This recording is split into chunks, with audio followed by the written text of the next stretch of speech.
come back. It's Easter Monday, the Easter weekend's over. It's been a bit of a disaster really, but I've still enjoyed myself.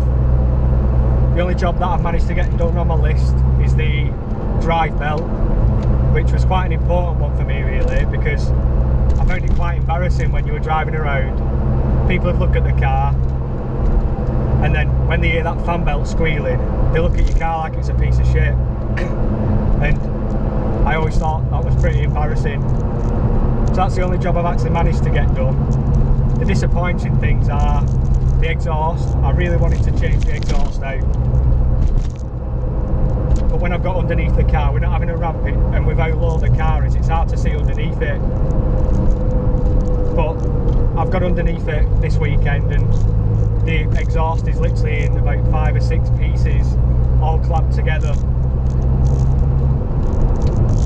I've had a look online and I've ordered a new middle section from the cap back, and then I should be able to bolt the standard fit exhaust back on next weekend. The other disappointing thing is there's a breather in the passenger rear wheel arch. There's a breather pipe that runs from the top of the tank to that, and then from that all the way down the length of the vehicle to another valve, which then has a canister, a charcoal canister, which puts the vapour in, and then I think it feeds it back into the inlet manifold. Now, I've fit a new valve. It's got a brand new tank on this car. I've connected everything up, everything seemed fine. When I release the fuel cap, I get the big like vacuum whoosh into the car, but when I got under the car yesterday, I've noticed that the tank's imploded again. So I'm going to have to get a new tank. I don't know whether these aftermarket tanks can't cope with a vacuum, or whether there shouldn't be that much of a vacuum there, but I'm going to try and get hold of a standard tank, an original one, and see how I get on with that. There's also another valve nearer the engine, which I think is called a canister purge valve, which that might be sticking. It has got a multi-plug on it, and it says it's controlled by the ECU. So I've had a look around, and I think I might be able to get hold of one of them as well. But at least I kind of know what the problem is now. I've disconnected that valve while I'm driving it back to storage, just to be on the safe side. I don't want the cap absolutely, the fuel tank absolutely imploding on me. So we'll just see how we get on. It's another job that I need to do now. Another disaster this weekend was my wife fell in our new house's back garden.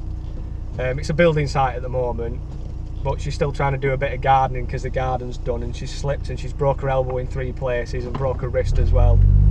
So she's been signed off for 6 to 8 weeks now, and I'm basically a slave, feeding her Weetabix and everything else you have to do for someone who's only got one arm. It must be absolutely horrendous. I broke my arm when I was a young kid, but like I say, it's a different thing, just get on with it. But when you're an adult, I bet it's an absolute pain in the arse. So get well soon, Hannah. The other jobs I want to do on the car is I've got the standard suspension.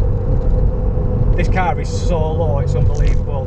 It's got to be 6 centimetres less than standard, which I know it'll look good when it's all done and finished, but at the moment you hit any bump and I can feel the shock all the way through the car up my spine, and you hit a pothole and you think like you snapped the car in half. So I've got the standard springs, and I'm going to be putting them back on, getting the car put up to the right height. Another thing that needs doing is I've got the standard interior. These are RS turbo seats at the moment. The back are RS turbo seats as well. The back bench, should you say, that's an RS 1800. That's in really nice condition, that, no sig burns in it or anything like that, so I need to swap the interior out. But while the car's in storage, I'd rather keep the nice interior in my other storage, safe store or wherever it is, because it's heated and it's a nice climate and it ain't going to get mould on it or get damaged when I'm in and out of the car. When I had the car jacked up at the weekend doing the drive belt, I took the wheel arch liner out because I wanted to see how the front wheel arches were connected, and they still originally bolted on like they should be. They'll probably all snap when I come to take the kit off. But I made a post about the car, bringing it home, on Facebook the other day, and someone must have known something about the car, as they thought the rear arches, because it's had new quarter panels, they've been drilled, self-tapped into the arch and then fiberglassed over. And when I've had a look at that, I think that is the case as well, so I bet they're going to be fun to get off. But it doesn't matter, I've got another kit that's in lovely condition. It's a different colour, but it'll be painted anyway. and that's going to be going on the car when it gets resprayed.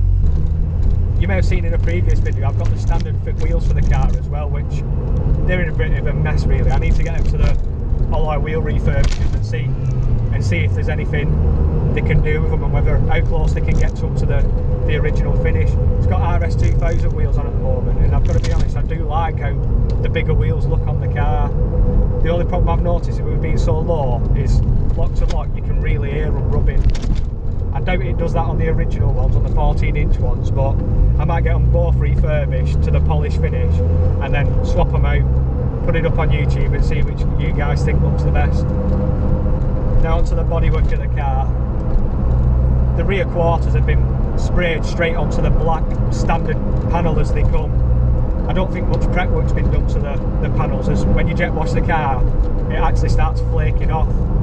There's quite a few little dents, scrapes, usual scrapes on the doors, and the bonnet's quite badly dented in place. It's not majorly, it's just you can see the little ripples in it. I've had one quote back so far, and that was for £2,000 to spray the vehicle. And I've had another chap come and look at the car, and he said he'd get back to me, get some prices on paint and stuff.